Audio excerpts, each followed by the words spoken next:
Vamos abrir o texto sagrado, a palavra de Deus, em Neemias, capítulo 7, versículo 73. Vamos ficar de pé para a leitura da palavra de Deus. Neemias 7,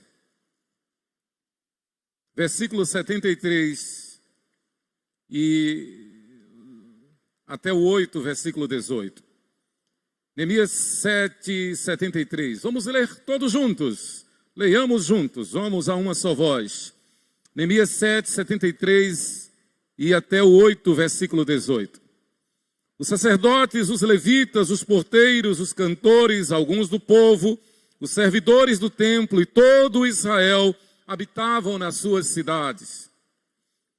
Em chegando o 7º mês e estando os filhos de Israel nas suas cidades, todo o povo se ajuntou como um só homem, na praça, diante da porta das águas, e disseram a Esdras, o escriba, que trouxesse o livro da lei de Moisés, que o Senhor tinha prescrito a Israel. Esdras, o sacerdote, trouxe a lei perante a congregação, tanto de homens como de mulheres, e de todos os que eram capazes de entender o que ouviam. Era o primeiro dia do 7º mês.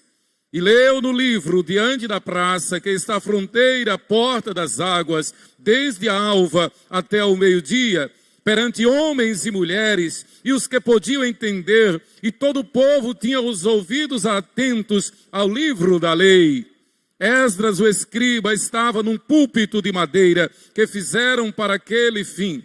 Estavam em pé junto a ele, à sua direita, Matitias, Sema, Anaías, Urias, Ilquias e Maacéias, e à sua esquerda, Pedaías, Misael, Malquias, Assum, Rasbadana, Zacarias e Messulão. Esdras abriu o livro à vista de todo o povo, porque estava acima dele. Abrindo ele, todo o povo se pôs em pé. Esdras bendisse ao Senhor, o grande Deus, e todo o povo respondeu, amém, amém. Levantando as mãos, inclinaram-se e adoraram o Senhor com o rosto em terra. E Jesua, Abanias, Serebias, Jamim, Acube, Sabetaí, Rodias, Maacéias, Quelitas, Arias, Josabade, Hanã, Pelaías, e os levitas ensinavam o povo na lei, e o povo estava no seu lugar. E leram no livro, na lei de Deus, claramente, dando explicações, de maneira que entendessem o que se lia. Neemias, que era o governador, e Esdras, sacerdote e escriba, e os levitas que ensinavam todo o povo, lhe disseram, este dia é consagrado ao Senhor vosso Deus, pelo que não prandeeis, nem choreis, porque todo o povo chorava, ouvindo as palavras da lei. Disse-lhes mais, ide, comei carnes gordas, tomai bebidas doces e enviai porções aos que não têm nada preparado para si, porque este dia é consagrado ao nosso Senhor. Portanto, não vos entristeçais, porque a alegria do Senhor é a vossa força. Os levitas fizeram calar todo o povo, dizendo, calai-vos, porque este dia é santo, e não estejais contristados. Então todo o povo se foi a comer, a beber e a enviar porções e a regozijar-se grandemente, porque tinham entendido as palavras que lhes foram explicadas. No dia seguinte, ajuntaram-se a Esdras, o escriba, os cabeças das famílias de todo o povo, os sacerdotes e os levitas, e isto para atentarem nas palavras da lei. Acharam escrito na lei que o Senhor ordenara por intermédio de Moisés que os filhos de Israel habitassem em cabanas durante a festa do 7º mês, que publicassem e fizessem passar pregão por todas as suas cidades e em Jerusalém, dizendo, saí ao monte, trazei ramos de oliveira, ramos de zambujeiros, ramos de murtas, ramos de palmeiras e ramos de árvores frondosas, para fazer cabanas, como está escrito. Saiu, pois, o povo, trouxeram os ramos e fizeram para si cabanas, cada um no seu terraço e nos seus pátios e nos átrios da casa de Deus e na praça da porta das águas e na praça da porta de Efraim, toda a congregação dos que tinham voltado do cativeiro fez cabanas e nelas habitou, porque nunca fizeram assim os filhos de Israel, desde os dias de Josué, filho de Num, até aquele dia. E houve muito grande alegria. Depois, dia após dia, leu Esdras no livro da lei de Deus, desde o primeiro dia até o último dia, 7 dias, e celebraram a festa por 7 dias. No 8º dia, houve uma assembleia solene, segundo o prescrito. Que o Senhor aplique a sua palavra ao nosso coração. Amém. Podeis sentar. Recarregando as baterias da fé, da esperança e do amor. Já sabemos o contexto de Neemias. Já sabemos da dor que Neemias sofrera ao receber o relatório daqueles deputados que foram de Jerusalém a Suzã, capital da Síria, onde Neemias então pôde saber o que estava acontecendo em Jerusalém. A cidade de Davi, a cidade de luz, a cidade que esperaria o Messias, que esperava o Messias, e ele veio na plenitude dos tempos. A cidade onde estavam os sepulcros de seus pais. A cidade do grande rei. A Jerusalém, protótipo da cidade que nós almejamos, da cidade que nós anelamos, da cidade pela qual nós pomos toda a nossa esperança e a nossa alegria, a nossa fé, o nosso amor é por Jerusalém, a cidade do grande rei. A nossa alegria, a nossa esperança, maior do que tudo que possa haver nesse mundo, é saber que breve nós iremos para Jerusalém celestial. É nesse contexto que o apóstolo Paulo diz: se vivemos para o Senhor, vivemos. Se morremos para o Senhor, morremos. Quer pois vivamos ou morramos, somos do Senhor. Nós não somos deste mundo, nós estamos passando por esse mundo. E na fé, na esperança e no amor, na santificação, na comunhão com Deus, na certeza de irmos para Jerusalém celestial. Então a Jerusalém terrestre, um protótipo da celestial. Queridos, então, recarregando as baterias da fé, esperança e amor. É imperativo saber que há um analfabetismo bíblico no mundo todo. No meio da igreja cristã, da igreja evangélica protestante. Poucos têm investido o seu tempo no conhecimento da palavra, nas minúcias, nas coisas mais simples da palavra. Há um analfabetismo bíblico no meio da igreja. É tempo de nós voltarmos ao Senhor. É tempo de buscarmos a palavra. Foi feita uma pesquisa nos Estados Unidos, a pátria mãe da nossa igreja no Brasil. E é importante lembrar que a nossa igreja rompeu há muito tempo, há mais de 20 anos, com a igreja mãe, a igreja que mandou Simonton. Porque a igreja mãe tornou-se liberal. Passou a ter pastores e pastoras lésbicas, homossexuais. A igreja que mandou Simonton está desse jeito lá nos Estados Unidos. A IPB rompeu há muito tempo, graças a Deus. Vivemos uma época de secularismo sem precedentes. Relativismo que tem penetrado não só rateiramente, mas abertamente penetrado na igreja. Uma tendência de que o amor de Deus é tão bom, então que por causa do amor, sem entender o amor, falar no amor de Deus sem entender o amor de Deus, que antes de tudo é santo, santo, santo. O amor de Deus não é cúmplice dos nossos pecados, da nossa teimosia. Vivemos uma época, por exemplo, em que a disciplina na igreja tem sido tratada como uma brincadeira. Pessoas são disciplinadas e não se quebrantam, não se compungem, não se humilham, não suportam, não aceitam sofrer a pena. A Bíblia manda que sofra a pena. A Bíblia manda que se haja de forma quebrantada, contrita, humilhada. Pessoas não querem. Então parece que a disciplina na igreja tornou-se apenas um factoide, tornou-se apenas uma coreografia. Não, a disciplina é firme, é dura. Então há pessoas que mesmo no pecado, então tentam administrar o pecado para agradar a Deus no pecado. Sem se arrepender, sem mudar de mente, porque o arrependimento não é verbal, o arrependimento é mudança de mente. A palavra no original, no grego, é metanoia, que os psicólogos gostam tanto, metanoia, que é um giro de 180 graus, é a pessoa que vai numa direção e percebe que está errada, então volta. É arrependimento, é mudança, é sofrer a pena, a Bíblia diz. Por que eu estou falando isso nesse contexto de Neemias?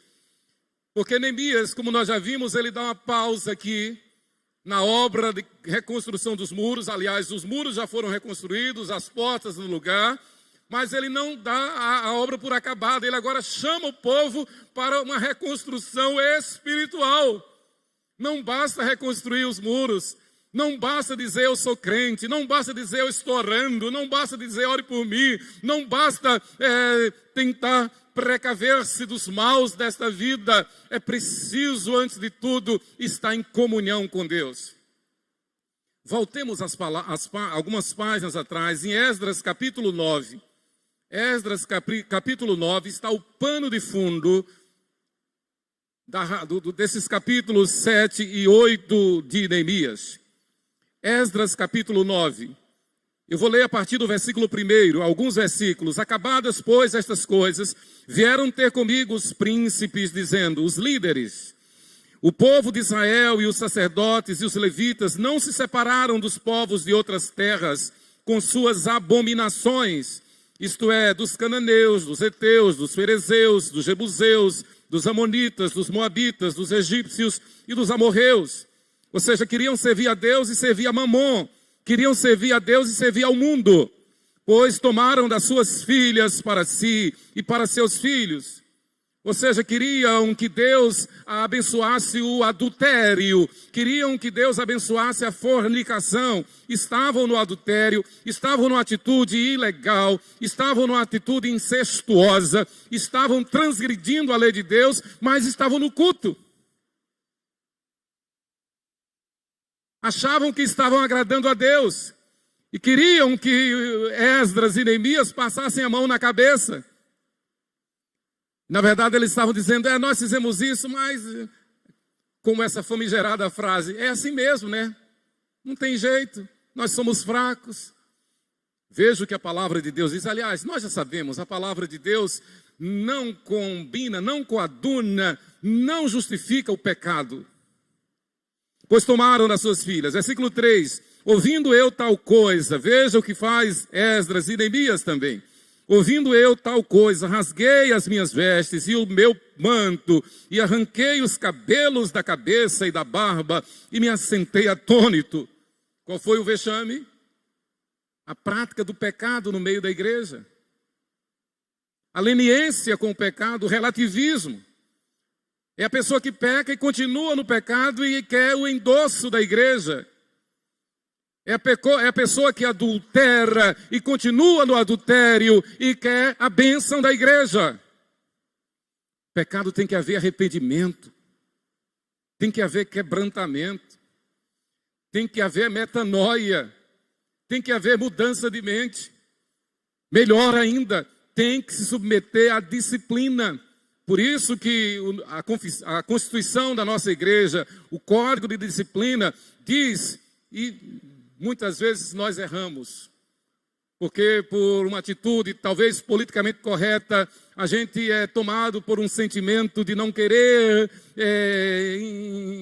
inflamar, de não querer constranger, aí a gente termina muitas vezes não publicando a disciplina, mas o manual presbiteriano, a Bíblia, é muito clara. Paulo diz que tem que expor para servir de exemplo, para que outros não cometam o mesmo erro. O nosso código de disciplina diz que o ato da publicação da disciplina tem que ser público. O penitente, o disciplinado tem que ser exposto, para que todos se quebrantem. para que outros não venham incorrer no mesmo erro.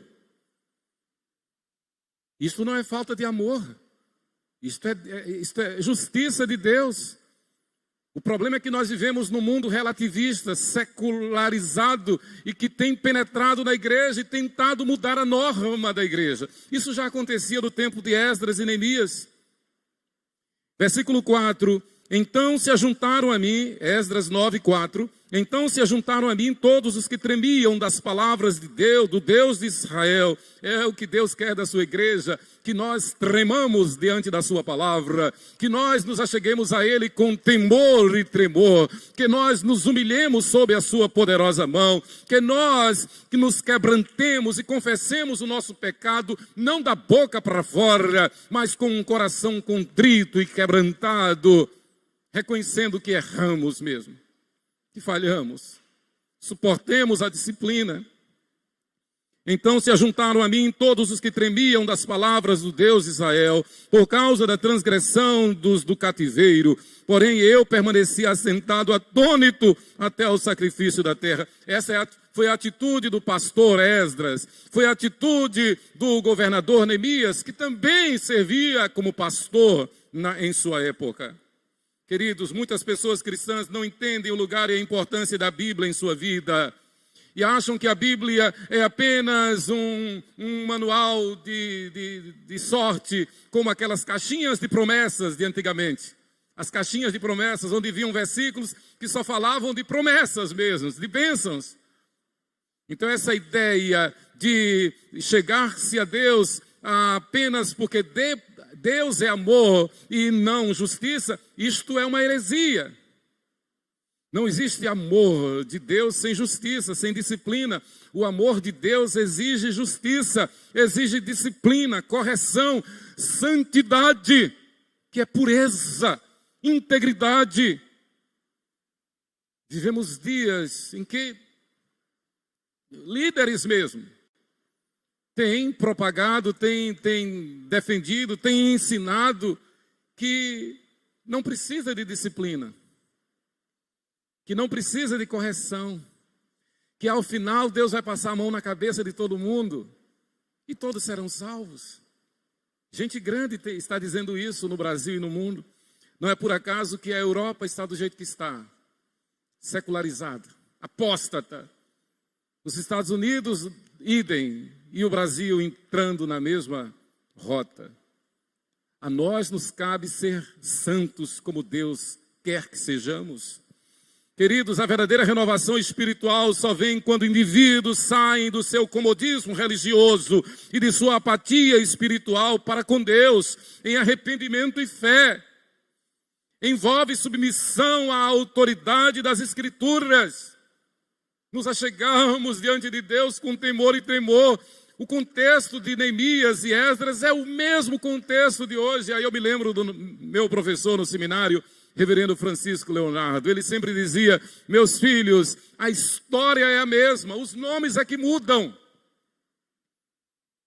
Mais do que nunca, nós vemos as páginas dos livros de Esdras e Neemias tão atuais. Vivemos dias semelhantes. Embora aumente assustadoramente, embora aumente de uma forma geométrica, numa proporção geométrica, o número das pessoas que dizem crer em Deus, o número das pessoas que dizem que estão orando, o número das pessoas que pedem oração, o número das pessoas que querem as bênçãos de Deus, mas na razão inversa, aumenta o número da incredulidade. E aumenta o número de escândalos na igreja, vergonha na igreja. Gente que se apresenta diante do púlpito, gente que se apresenta diante do Senhor para ministrar diante do Senhor com uma vida imunda de pecado lá atrás. E até mesmo quando o pecado vem à tona, tenta dar um drible, tenta dar um jeito e continuar como se nada acontecesse. Neemias e Esdras também, Esdras e Neemias, diante desses casos de pecado incrustado, de pecado infiltrado dentro da congregação, dentro da igreja, o texto diz que eles arrancaram os cabelos, rasgaram as suas vestes, caíram atônitos no chão, passaram o dia inteiro prostrados. Que dor, que vergonha, que afronta. A Bíblia diz: aquele que pensa está em pé, cuidado, não caia. Na próxima sexta-feira, no Conectados da UPA, se Deus permitir, nós estaremos falando sobre vida devocional. A verdadeira prevenção para a vida eterna. E mais do que nunca, nós todos precisamos de ter vida devocional com Deus. Intimidade com Deus, andar com Deus. Outro dia, alguém chegou e disse: pastor, eu estou conhecendo uma pessoa, só que toda vez, a pessoa evangélica, só que toda vez que eu vou orar, ou quando é no culto, aí na 12, aqui na 12, e tem um momento de confissão de pecados, aí depois essa pessoa que está andando comigo, essa pessoa diz: não, a gente não precisa confessar pecado, porque uma vez que Jesus Cristo é o nosso Senhor, nós não pecamos mais. Aliás, isso tem se repetido. Há muitos anos atrás, alguém falou isso aqui também. Veja. Então, isso cresce.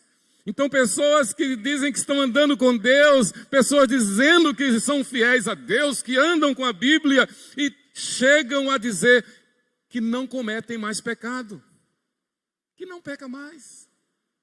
Ou então outros que fazem pecados absurdos, mas continuam tendo proeminência e querendo aplauso. A Bíblia manda que nós nos humilhemos sob a poderosa mão de Deus. A Bíblia diz que nós nos quebrantemos. A Bíblia diz: aquele que pensa está em pé, cuidado, não caia.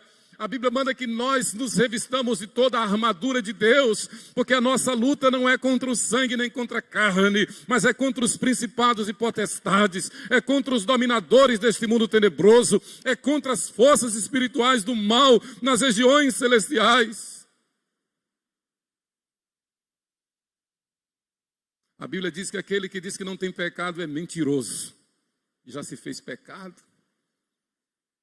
Nós fomos justificados pela fé, nós fomos justificados pela fé, exatamente porque o Filho perfeito de Deus assumiu os nossos pecados na cruz, para que nós não vivamos no pecado, para que nós nos arrependamos do nosso pecado. E toda vez que nós pecamos, seja por palavras, por pensamentos, por obras e até mesmo por omissão, nós nos lembremos de que quem matou Jesus na cruz fomos nós, porque Ele morreu pelos nossos pecados. Queridos, então, como nós já vimos no capítulo 8, no último estudo do capítulo 8 de Neemias, aqui ele revela como tudo isso pode tornar-se parte de nossa experiência 2.400 anos depois. Nós estamos 2.400 anos depois de Neemias e Esdras. Alguns pontos são importantes serem considerados. Primeiro, com o muro da cidade construído e dados os primeiros passos para a consolidação de Jerusalém, Deus interrompe a obra. Deus diz: agora para. Agora vamos colocar em ordem a casa. Eu imagino que essa pandemia,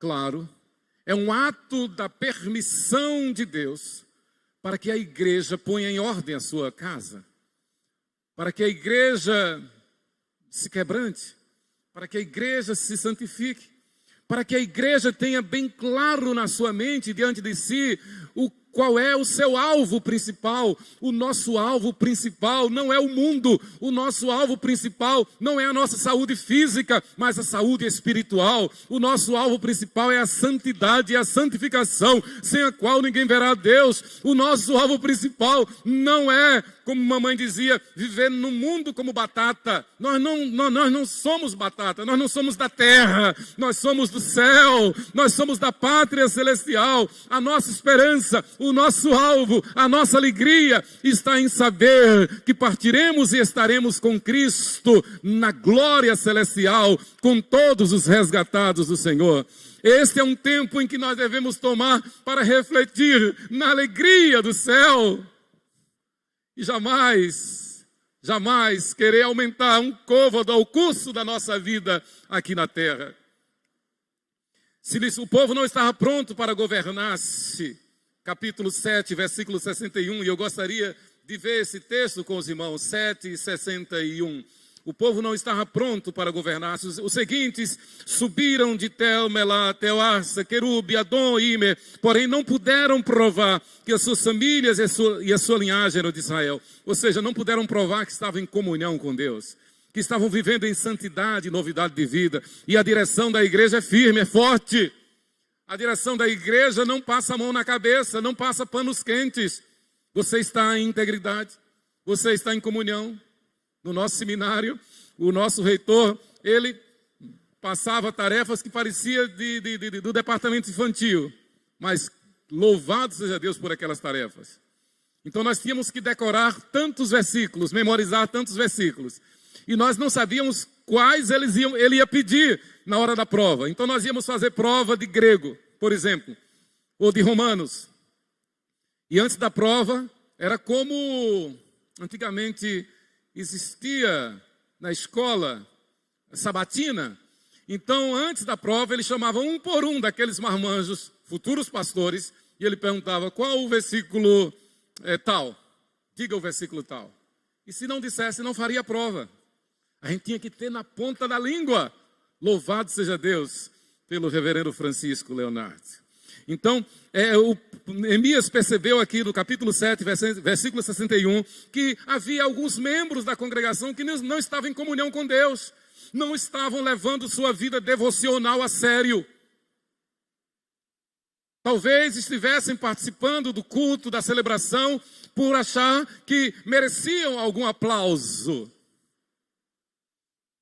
Talvez se apresentavam diante da congregação, diante da assembleia do povo de Deus, por achar que os seus dons, os seus talentos eram imprescindíveis para a igreja. Deus diz, não, isso não me interessa, o que interessa é o coração. Como está a tua vida? Eles não estavam em comunhão com Deus. Terceiro, se lhes for permitido continuar como estão, acabarão falhando e perdendo todo o trabalho feito. Então era preciso, Deus falando a Neemias, é preciso haver um conserto, é preciso haver uma renovação da aliança. Capítulo 7, versículo 64. Estes procuraram o seu registro nos livros genealógicos, porém o não acharam. Eram bastardos, pelo que foram tidos por imundos para o sacerdócio. Era gente que estava no hall de membros da igreja, mas não tinha comunhão, não tinha testemunho, não tinha frutos, não tinha o versículo na mente, na boca, memorizada. Não estavam aptos a fazer a prova. 4. Existem opositores da obra que agem com traição, fazem-se amigos. E isto é um problema sério na história da igreja. Desde o Antigo Testamento. Lembra da fofoca de Cã contra o seu próprio pai, Noé? Lembra do espírito de inveja de Esaú contra Jacó? Da carnalidade de Esaú, e que me importa o direito de primogenitura? Eu sou filho de Abraão. Ainda hoje eles dizem isso. E que importa saber que o Messias veio, eles não aceitam o Messias. Ainda hoje, em geral, os judeus. Então, eles transgridem a lei de Deus, querendo ser abençoados por Deus. Então, há opositores que se fazem de amigos, mas não querem o sucesso da obra. Não queriam o sucesso de Neemias. Não querem o sucesso da obra de Deus. Capítulo 6, versículo 14. Capítulo 6, 14. Neemias então diz: lembra-te, meu Deus, de Tobias e de Sambalá, no tocante a estas suas obras, e também da profetisa Noádia. Eram todos líderes religiosos, eram todos líderes da igreja, era gente de primeira linha. Tobias, Sambalá, Noádia profetiza, e dos mais profetas que procuram atemorizar-me. Então havia um espírito de discórdia, um espírito de vedetismo, um espírito de contenda, um espírito de politicagem dentro da congregação, no tempo de Neemias e Esdras. E Deus diz: olha, esses não me agradam, esses não me interessam, com estes eu não contarei. Ponto 5, há intrigas constantes, os Sambalás, os Gessens e os Tobias não cessam de tentar contra a obra de Deus. É gente que não vê além do seu umbigo, é gente que só vê a obra do seu ponto de vista, não vê a obra da igreja, não vê a obra do todo. É gente que só vê o reino de Deus do ponto de vista material. Mas o reino de Deus é eterno.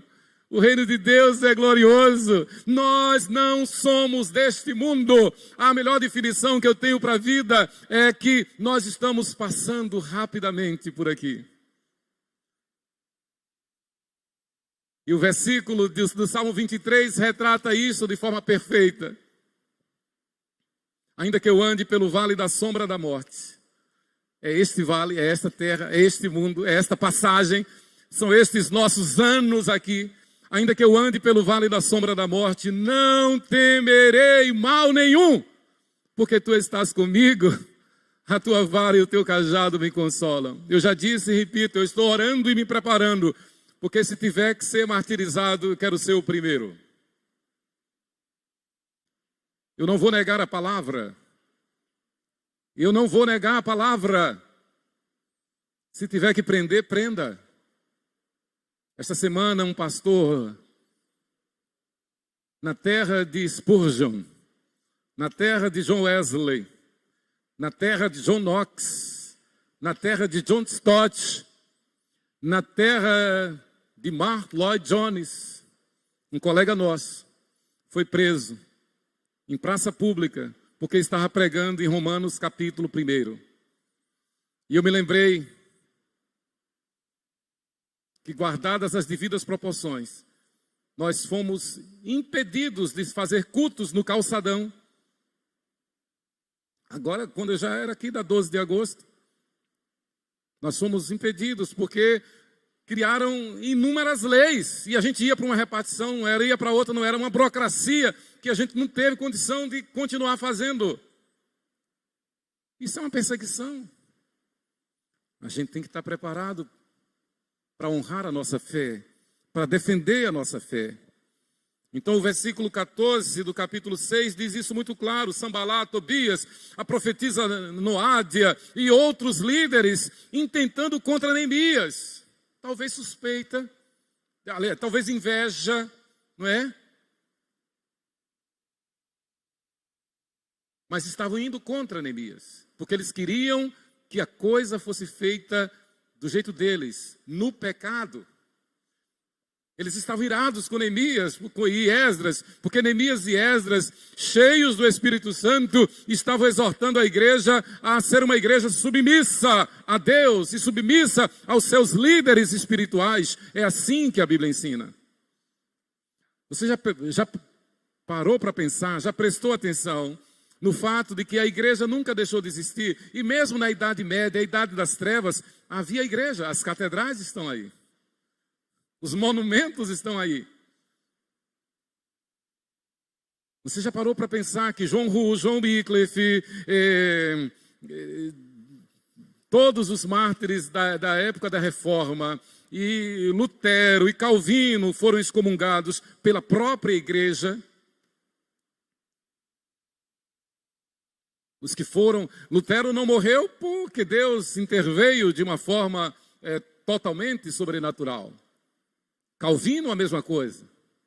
Mas outros morreram, como Wycliffe, John Hus, tantos outros.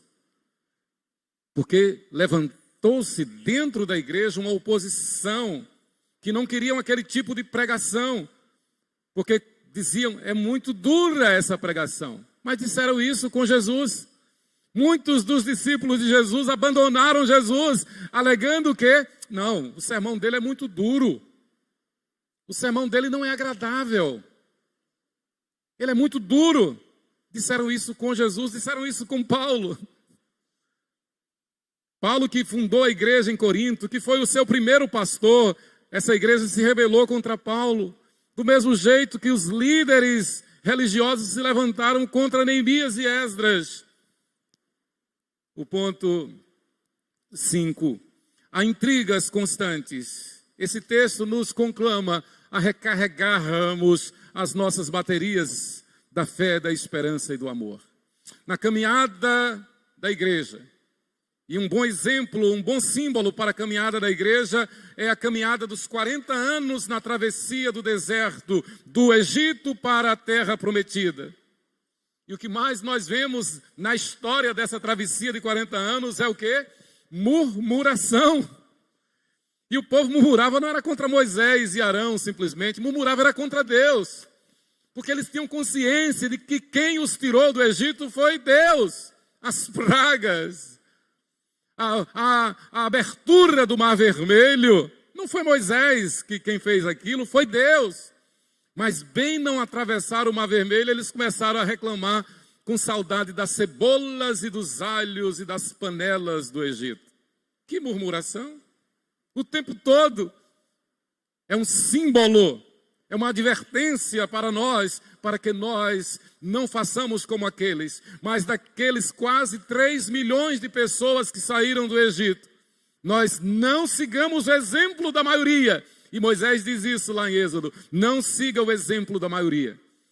Nós temos que seguir o exemplo, eu só vejo 2 homens que nós devemos seguir o exemplo. Josué e Caleb. Os únicos que foram considerados aptos a entrar na terra prometida. E aí a gente lembra de uma palavra de nosso Senhor, Jesus Cristo. Muitos são chamados, mas poucos escolhidos. A igreja não é um clube, a igreja não é uma organização social, a igreja não é uma sociedade democrática, a igreja é teocrática. Quem manda na igreja é o Espírito Santo de Deus. E a constituição da igreja não é feita por nós. Os estatutos da igreja não são feitos por nós. A constituição da igreja, os estatutos da igreja são a palavra de Deus. E a nossa confissão de fé é muito clara. A Bíblia é a nossa única regra de fé e de prática. O povo no tempo de Neemias queria a bênção de Deus, como hoje, em geral, mas não queria obedecer a Deus. O ponto 6 nos diz, há necessidade de um fundamento sólido quando se pretende construir para o presente e para o futuro. O fundamento sólido não está na carne, o fundamento sólido não está na razão, o fundamento sólido não está nas nossas impressões, não está nos nossos sentimentos. O fundamento sólido é um só, é Deus, que está na palavra de Deus. Quanto amo a tua lei, é a minha meditação todo dia. É por essa palavra que eu me arrependo, é por essa palavra que eu me quebranto, é por essa palavra que eu me humilho, é por essa palavra que eu reconheço que sou miserável dos pecadores, o mais miserável dos pecadores, o maior de todos os pecadores. E Deus nos livre. Mas se por acaso vier por algum motivo disciplina, eu não quero fugir da disciplina. Eu quero encarar a disciplina. Porque a disciplina faz parte do cuidado de Deus para conosco. Você está entendendo? O problema é que quando ocorre o motivo de disciplina, o disciplinando foge. E o pior, às vezes a igreja é encoberta. A igreja não pode acobertar o pecado. A igreja não pode tratar o pecado como se fosse uma coisa de só menos. Como se fosse um acidente. Não, O pecado é transgressão da lei de Deus, é uma afronta contra a santidade de Deus. Nós vamos celebrar a Santa Ceia daqui a pouco. E a Santa Ceia é um memorial exatamente para que nós nos lembremos de que quem matou Jesus fomos nós, porque Ele morreu pelos nossos pecados. De que a maior dor, quando nós tomarmos o pão, quando nós bebermos o cálice, nós devemos nos lembrar de que a maior dor na morte de Jesus não foram os cravos da coroa de espinho, não foram os pregos cravados nas suas mãos e pés, não foram os murros, chicotadas que ele levou, cusparadas que ele levou, não foi a afronta que ele levou. A maior dor na morte de Jesus foi haver sido abandonado por Deus Pai. Porque Deus que é santo, santo, santo, não pode jamais estar com o pecado. Mas naquela hora o Filho perfeito de Deus, por amor a nós, para nos salvar, assumiu todos os nossos pecados, fez-se pecado por nós. E Deus o desamparou, lhe deu as costas. E ele confessou e ele declarou: Deus meu, por que me desamparaste? E deu o último suspiro e morreu. A Santa Ceia é para que nós nos compunjamos, nos humilhemos, nos quebrantemos, tenhamos nojo do nosso pecado. Tenhamos nojo do nosso pecado, dos nossos pensamentos. Mas ao mesmo tempo tenhamos ardente desejo de santificação, de santidade, de quebrantamento, de sermos exortados por Deus, corrigidos por Deus, disciplinados por Deus, porque como diz o escritor da epístola aos Hebreus, Deus nos corrige porque Ele nos ama. Deus nos disciplina porque Ele nos ama, para que tenhamos uma vida santa, quebrantada. Eu preciso dizer que uma das bênçãos do casamento, uma das bênçãos da família, e nós estamos no mês do lar, iniciando o mês do lar, o mês da família. Teríamos tido ontem, que foi dia 1º, é o dia da família presbiteriana. Havíamos pensado num encontro lá no aprisco do Carneirinho, mas a nova onda da praga nos impediu de trabalhar isto, de fazer isto. Mas uma das bênçãos do casamento, eu preciso dizer, e quando a gente casa no Senhor, claro, quando a gente casa no Senhor, é que, como diz em Provérbios 27:17, como o ferro com o ferro se afia, assim o homem é o seu amigo. Então, uma das bênçãos do casamento é que quando a gente casa no Senhor, o cônjuge que Deus nos dá se torna um esmeril para nós, um instrumento de lapidação para nós, um instrumento de correção. E eu que pela minha natureza sou terrível,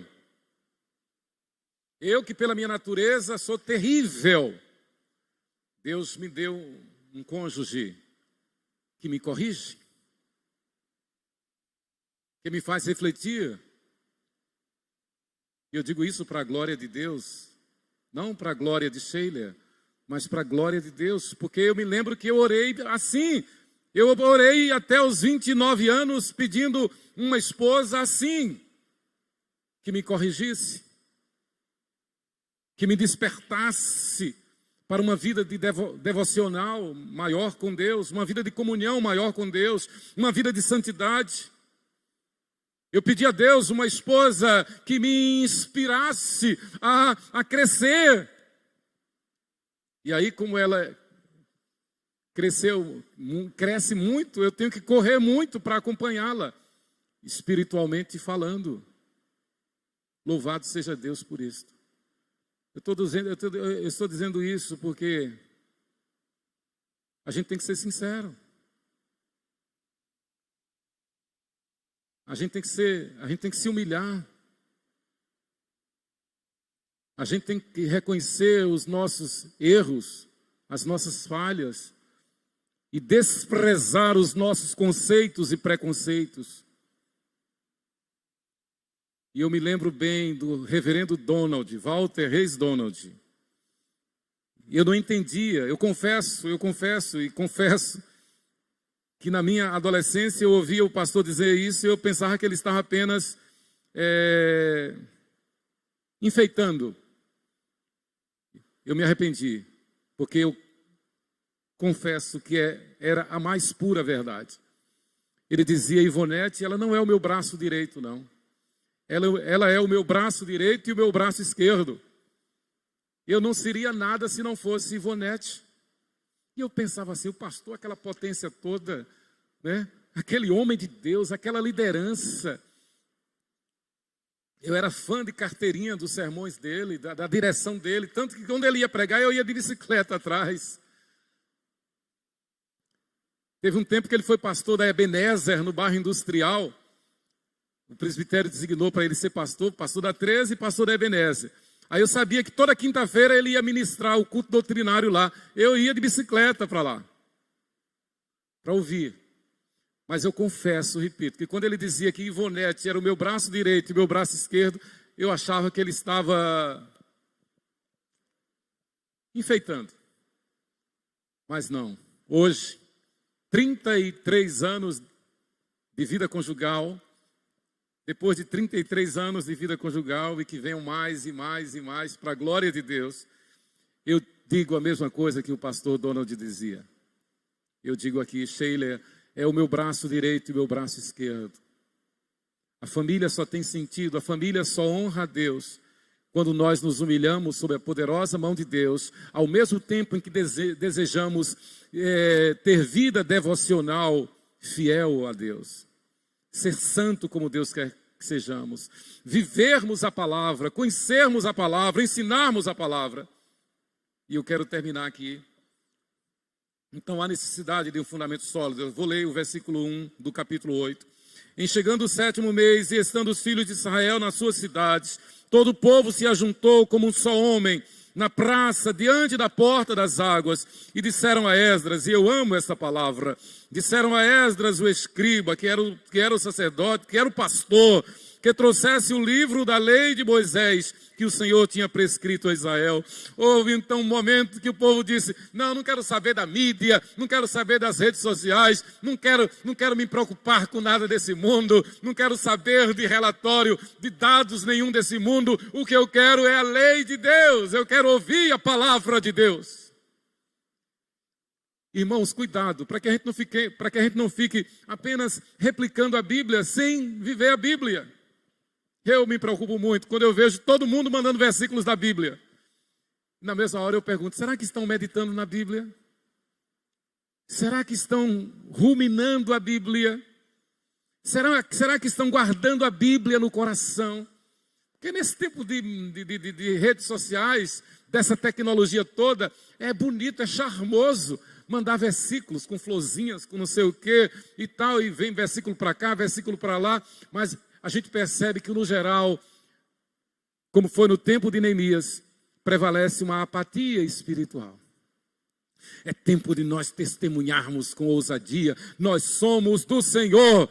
A nossa esperança está no céu. A nossa fé está em Deus. O nosso amor está em que vamos partir e estar com Cristo, o que é incomparavelmente melhor. Toda a nossa fé, toda a nossa esperança, todo o nosso amor redunda na glória de Deus, é voltado para a glória de Deus, obviamente é voltado para aquele momento quando nós deixaremos esta vida e entraremos na glória celestial, e então nós devemos dizer, Maranata, Maranata, ora vem Senhor Jesus.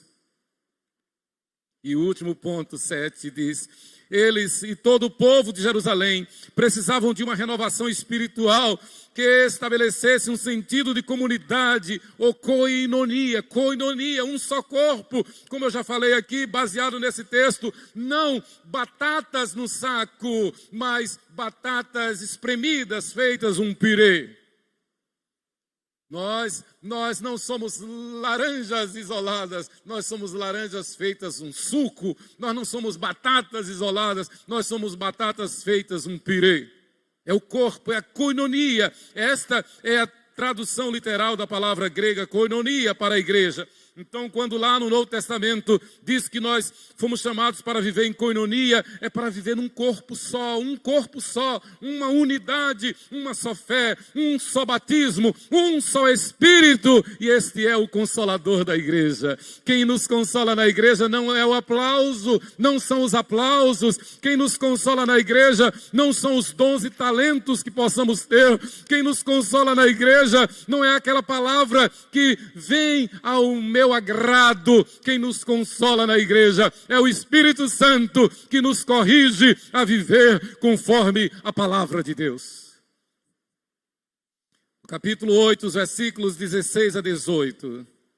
Saiu, pois, o povo, trouxeram os ramos e fizeram para si cabanas. Veja lá, a restauração da festa das cabanas. Há quantos anos, há quantos séculos não se fazia?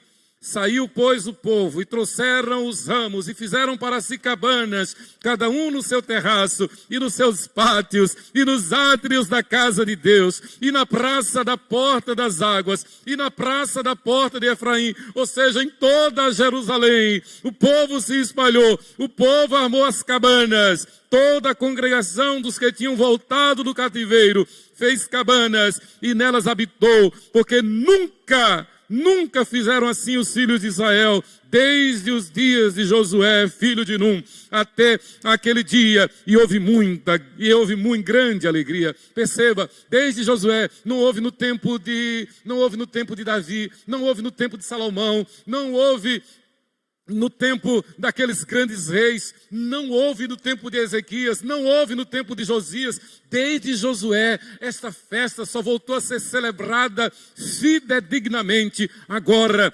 através de Neemias e Esdras. Dia após dia, leu Esdras no livro da lei, na lei de Deus, desde o primeiro dia até o último dia, e celebraram a festa por 7 dias. No 8º dia, houve uma assembleia solene, segundo o prescrito. Irmãos, somente a palavra de Deus, gravada na nossa mente e no nosso coração, é capaz de recarregar as nossas baterias da fé, da esperança e do amor. Não permita que nada nesse mundo roube o lugar da palavra de Deus em nossa vida. Não permita que nada nesse mundo roube a proeminência da palavra de Deus em nossa vida, em nossa casa. Oh, irmãos, quando nos reunimos para celebrar a Santa Ceia, o Senhor nos diz: eu quero que vocês estejam com as baterias recarregadas. Eu quero que espiritualmente vocês estejam cheios de fé, cheios de esperança, cheios de amor na minha glória, esperando o encontro comigo. Ele é o noivo, nós como igreja somos a esposa, e a Bíblia nos ensina que Ele está nos esperando, ao mesmo tempo que pelo Espírito Santo Ele está nos adornando, Ele está nos ataviando, Ele está nos santificando, e o noivo está ansioso para este momento. E mais uma vez me permita, este momento ímpar na nossa vida, naquele dia 16 de julho de 1988, no templo da Igreja Presbiteriana 13 de Maio, aqui abaixo, no púlpito, o reverendo Neemias Araújo de Carvalho, que celebrou o nosso casamento. E ali, aqueles minutos pareciam uma eternidade, até que eu visse seu Ari, meu sogro, entrar, trazendo o Sheiler para as bodas do nosso casamento. Eu fico imaginando a emoção que está em Jesus, aguardando o momento da entrada da noiva, e então a celebração das bodas do casamento. E nessa celebração só entrarão as virgens sábias, prudentes. As nécias não entrarão. Preste atenção, porque 50% foram nécias, 50% foram aprovados. Jesus contou a parábola das virgens para nos advertir da necessidade que temos de estar cheios do Espírito Santo, para podermos entrar com Ele na nova Jerusalém, na glória celestial. Que Deus nos abençoe, que Deus nos ilumine, que Deus nos encha do seu Espírito. Amém.